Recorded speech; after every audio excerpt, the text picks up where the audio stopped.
সবাইকে নিউজ 24 চ্যানেলের পক্ষ থেকে স্বাগত। সাবস্ক্রাইব করে আমাদের সাথে থাকুন। ফিলিপাইনের প্রেসিডেন্ট রদ্রিগো দুর্তেতে বলেছেন, উত্তর কোরিয়ার প্রেসিডেন্ট কিম জং উন পৃথিবীকে ধ্বংস করতে চায়।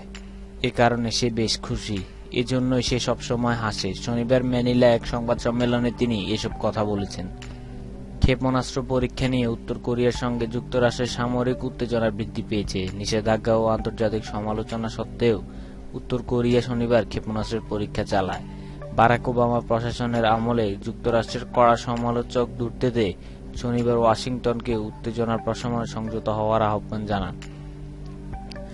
একই সঙ্গে পৃথিবী ধ্বংসে উত্তর কোরিয়ার প্রেসিডেন্ট কিম জং উনের আঁকার ছক অনুযায়ী যুক্তরাষ্ট্র যাতে না খেলে সে আহ্বানও জানিয়েছেন তিনি বলেন, দেখা যাচ্ছে দুটি দেশ তাদের খেলনা নিয়ে খেলছে এবং এই খেলনাগুলো সত্যিকারের বিনোদনের নয়।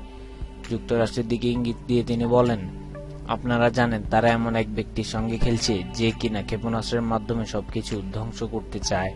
মার্কিন প্রেসিডেন্ট ডোনাল্ড ট্রাম্পকে এই খেলা বন্ধের আহ্বান জানিয়ে দুর্তেতে বলেন, তাকে খেলতে দিন, কিন্তু তার হাতের খেলা হবেন না।